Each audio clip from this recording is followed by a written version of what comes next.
All right. Well, yesterday, April 30th, I kept seeing all these tweets go by about Buffett and Munger and statements about Bitcoin. So I figured I'd do a video on it and just kind of share my thoughts. But before I even say anything, I want to preface all my comments with the admissions that these guys have far more accomplishments than in the financial field than I will ever have. I'm just some guy on the internet making videos about crypto.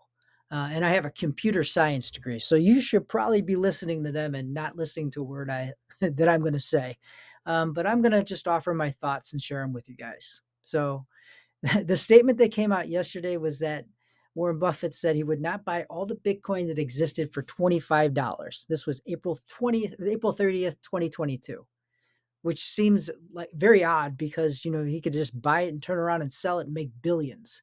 But that's the statement he made. And some other statements and descriptions they've had about Bitcoin is that it's rat poison squared, stupid and evil. Um, and these are not different, not at all that different from Buffett's arguments against gold, which, he's always saying that gold is, you can't do anything with it. You just buy it and look at it. And, he's got some points about it. And so I'm trying to, I look at this, I'm like, well, am I wrong? I'm what I'm thinking here.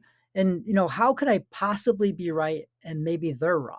And then here's the things I came up with. I mean, these guys are 90 plus years old, and if you're over 90 years old, your perspective uh, of the future is a lot different from someone who's younger, because your time scale that you're looking at is very limited, and I also, as I go on and I get older, I think of, things get harder to change. You're not as open to change when you're older as when you're younger. It's harder to change, you get established and you get set in your ways. And the other thing that I'm thinking about here is that, is crypto really good or bad for Berkshire and holdings and all the things they're invested in? What did they invested in? They're invested in banks, insurance, and financial services. This is all what crypto is set to disrupt.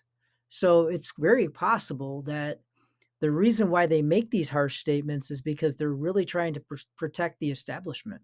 You know, and on the flip side there, I'm biased as well. I'm biased in the opposite direction because if crypto does well, that's going to benefit me, so let's be honest.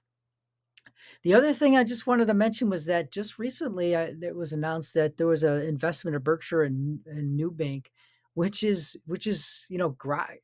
it's got crypto related businesses. So that seems kind of odd, and it's something that just came up more recently. And something that I always say is that watch what people do, not so much what they say. Talk is cheap. What people are doing is what they actually believe in.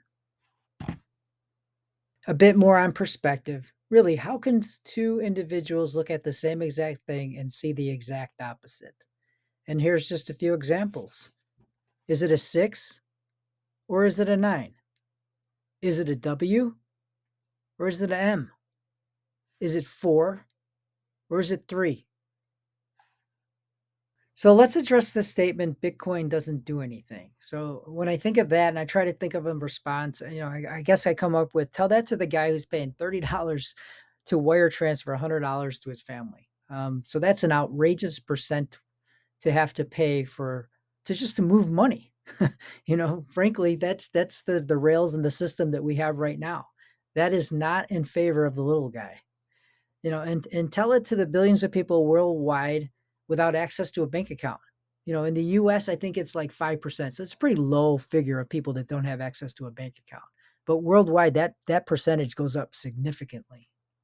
And I'd also say tell that to the millions of people that received $1,400 stimulus checks that have been eaten up by inflation. When this all started, we printed trillions, right? And handed out $1,400 to certain individuals. And then there was a huge amount of money that was just given out to businesses. You guys get a chance, go to your state's website and look up PPP loans and just scroll through the pages and pages of loans that were given out to businesses. And these loans are many of them will be forgiven, meaning they're never going to have to pay them back. So those are my thoughts on the Buffett and Munger comments. If you guys have thoughts on this, hey, I'd love to hear them. And I hope you enjoyed this video. Thanks for watching. Please like and consider subscribing to the channel.